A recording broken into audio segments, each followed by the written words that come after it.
की मी एकटाच स्टुडंट होतो पूर्ण डी वाय पाटीलमध्ये की तो मराठी मीडियममधून होतो. क्या बात आहे. हो, आणि त्याच्यामुळे मला सगळेच ओळखायचे. मी पॉप्युलर होतो त्या गोष्टीसाठी. म्हणजे हॉटेल मॅनेजमेंट करतोय, त्याच्यात तुम्ही फ्रेंच शिकता, जर्मन वर्ड शिकता आणि तुम्ही मराठी मीडियमचे आहेत. कसं तुम्ही ते कोप केलं? कोप म्हणजे फर्स्ट इयरला तर भरपूर स्कोप झालं होतं माझं, माझ्यावरतीच कोपलं होतं ते. म्हणजे असं होतं की कॉलेज सोडून वगैरे वडिलांचाच व्यवसाय हाती घ्यायचा. नको बाबा याच्यात. हा नको हे. मग वडिलांनी मी विचारलं त्यांना, मी असं असं करतो, मला नाही, माझ्याकडून नाही होते. तर ते म्हणले काय होईल? म्हणजे मी फेल्ड होईल. किती वेळेला फेल्ड होशील? म्हणजे एकदा दोनदा. तर तो टेन्शन नको घेऊ, मी इकडे सांगेन लोकांना डिग्री 5 वर्षाची आहे, 3 वर्षाची नाही डिग्री. क्या बात आहे. म्हणजे असा हा सपोर्ट होता, एवढ्या लेवलचा सपोर्ट. हो हो. म्हणजे मला चांगलं आठवतं की मी रडत होतो एकदा फोनवरती की तो आपले पैसे वाया जातील. कारण की हॉटेल मॅनेजमेंटची फीज तेव्हा पण आणि आत्ता पण ही इंजिनियरपेक्षा 2 पटीने जास्तच असते. बरोबर आहे. म्हणजे मला चांगलं आठवतं, माझे भाऊ इंजिनिअरिंग करायचे, 30-35 हजार फीज भरायचे आणि माझे आई वडील माझी 90,000 रुपये फीज भरायचे. आणि खेडेगावातल्या अशा कुटुंबातून मध्यम आलेलो आपल्याला एवढी रक्कम आणि ते पैसे वेस्ट नको जायला, त्यांचे मेहनतीचे पैसे, बरोबर आहे, म्हणून ते वाटायचं. बरोबर. मग जेव्हा असा सपोर्ट आल्यानंतर मी फ्री झालो की वडिलांची जर एवढी इच्छा आहे, मग मी काय, मला तर प्रयत्नच करायचे. माझं असं काही काम होईलच आणि मला विजा लागेल असं काहीही माझ्या असे काही नाही, आणि गुण पण नव्हते, एवढं इंग्लिश येत पण नव्हतं मला. पण त्याची इच्छा आई वडिलांवर त्यांनी माझ्या बात केली की नाही, मी याला पाठवणारच, मी याचं काम करणारच.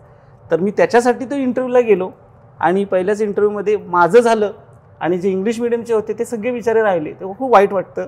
आणि त्याच्यामुळे मी भरपूर चर्चेत आलो होतो कॉलेजमध्ये की माझं झालं, कोण बिलीव्हच नव्हतं करत. एकमेव मराठी त्याचंच झालं. एकदम यंग असताना तुम्ही अमेरिकेत आले. हो हो. आणि तुम्ही मराठी मीडियम मधून. ओके. मध्ये 1 वर्ष मला इकडे इंग्लिशही येत नव्हतं. ते कसं म्हणजे ट्रान्झिशन? ऍक्च्युली मी तेव्हा एक शिकलो ही गोष्ट की इंग्लिशला असं काहीतरी मोठं मानू नका, हे येत नाही मग माझं काही आयुष्य होणार नाही, आयुष्यात मला काय येणार नाही. इंग्लिश ही जस्ट भाषा आहे, ते चणे फुटाने खाल्ल्यासारखी येते. ओके. त्याच्यामुळे तुमचा बिझनेस की तुमची ग्रोथ किंवा तुमचं शिक्षण इंग्लिशमध्ये नाही झालेलं म्हणजे तुमचं काय होणार नाही, हे सगळं डोक्यातून काढून टाका. मला एक म्हणजे जर तुमचं माध्यम लोकांपर्यंत पोहोचतो ना, तर मला पेरेंट्स लोकांना हा एक मेसेज देऊशी वाटतो की त्या रेसमध्ये नका टाकू त्या मुलांना, त्या इंग्लिश मिडियमच्या वगैरे. स्पेशली इंडियातले लोक जर बघत असतील ना, मी खूप सरप्राईज होतो. आता मुलांचं बघतो की त्यांच्या डोक्यावरचे टास्क दिलेत, A+ यायचं, तू काहीतरी, तुला सिंगिंग पण आली पाहिजे, तुला नाचता पण आलं पाहिजे, इंग्लिश पण आलं पाहिजे. इंग्लिश मीडियममध्ये शिकून इंग्लिश येत नाही, हा माझा पर्सनल एक्सपिरियन्स आहे. कॉन्फिडन्सने जर तुम्ही शिकायचा प्रयत्न केला तर ती भाषा पण तुम्ही आरामात शिकू शकता. त्यांना सगळेच म्हणतात की कॉन्फिडन्स आणा, पण तो कसा येतो हे मला सांगायला एक आवडेल. कॉन्फिडन्स सगळ्यांमध्येच आहे दादा, सगळ्यांमध्येच. माणूस हा माझ्यासाठी ते त्याचा IQ मोजतात ना, तर मी त्याला बिलीव्ह नाही करत. ठीक आहे ना, सगळ्यांचेच IQ सेम आहेत माझ्या हिशोबाने. कॉन्फिडन्स येण्यासाठी तुमची आजूबाजूची परिस्थिती, तुमचे मित्र, तुमचे आई वडील हा मेन फॅक्टर आहे.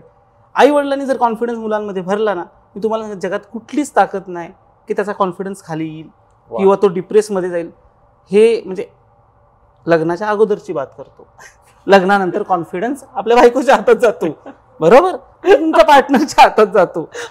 तोपर्यंत तरी आई वडीलच तुमच्यात कॉन्फिडन्स भरतात. खरी गोष्ट म्हणजे बेस जो असतो, पाया, तो आई वडीलच आहेत. की हॉटेल मॅनेजमेंट मध्ये कसा आला हे इंटरेस्टिंग आहे माझं. म्हणजे तुम्हाला मी आता गावाकडे सांगितलं ना, ते तिथे काही नव्हतं. म्हणजे आत्ता मला नाही माहिती की हॉटेल मॅनेजमेंट किती पॉप्युलर आहे आमच्या तरी भागामध्ये. ठीक आहे ना, पण त्यावेळेस असं हॉटेल मॅनेजमेंट मी कुठेही कधी ऐकलं नव्हतं की असाही कोर्स असतो. 12वी झालो, माझं कॉमर्समध्ये मी 12वी कंप्लीट केली. मग आमच्याकडे एक ट्रेंड आला होता की DED करायचं की चांगली नोकरी मिळते, म्हणजे नोकरी मिळू शकते आणि चांगलं आणि चांगली छोकरी पण भेटते, म्हणजे हा ट्रेंड होता. मग त्याच्यासाठी ते डोनेशन वगैरे त्याच्यासाठी हे प्रिपेअर झाले घरचे. मी स्वतःला विचारायचो की बीइंग टीचर, मी एवढा खोडकर माणूस, माझ्याकडून शक्य नाही, पण आता काय, काहीच राहिलं नाही मला, हे करूया आपण. असं करण्यासाठी तिथे फॉर्म घेण्यासाठी ठाण्याला आणि पालघरला जव्हार म्हणून एक जागा आहे आमच्याकडे, तिकडे अशा लाईन लागतात. म्हणजे तुम्हाला रात्री 12 वाजता 1 वाजता जावं लागतं. आमच्या मागे जो माणूस होता ना लाईनमध्ये, रात्री अंधारात दिसत नव्हतं, तर तो जो माणूस होता ना, तो UK रिटर्न होता. मग मी त्याला विचारलं तुम्ही काय करता, बोलते मी हॉटेल मॅनेजमेंट केलं होतं आणि मी युकेला असतो. मग आमचा इंटरेस्ट वाढला त्याच्यामध्ये की याच्याकडून याची स्टोरी ऐकायची. नाही आपल्याला काय करायचं माहिती नाही, पण याची स्टोरी ऐकायची. मग युके कसं असतं वगैरे हे ते इंटरेस्ट वाढला. मग त्या 3-4 तास गप्पा त्याच चालल्या. मग त्यांनी मला सांगितलं की माझा इंटरेस्ट बघून सांगितलं की तू का नाही हॉटेल मॅनेजमेंट करत. अरे मला हे असे मार्क्स आहेत, मला फर्स्ट क्लास होता मला, पण मराठीमधून. पण असे काही रूल नाही आहे, तू हॉटेल मॅनेजमेंटसाठी ॲडमिशन घेऊ शकतो. मला तिथेच त्यांनी 3 कॉलेजची नावं दिली, डी.वाय. पाटील, भारती विद्यापीठ आणि दादर केटरिंग. तो फॉर्म घेतला, बॅगेत टाकला आणि पहिली धाव टाकली डी.वाय. पाटीलला. तिथे गेल्यानंतर लकीली पहिलाच प्रोग्राम आला होता की बाई डिग्री प्रोग्राम चालू होतो, 3च वर्षामध्ये डिग्री प्रोग्राम.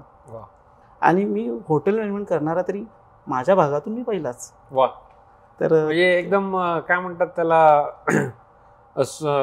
त्या दिवशी जेव्हा तुम्ही तो डीएडचा फॉर्म घ्यायला त्या रांगेत लागले तेव्हा तुम्हाला स्वप्नातही वाटलं नव्हतं की एक माणूस असा भेटेल आणि ते तुमच्या आयुष्याचं पूर्ण. कारण डीएड आणि हॉटेल मॅनेजमेंट हे कम्प्लिटली डिफरंट राऊट आहेत.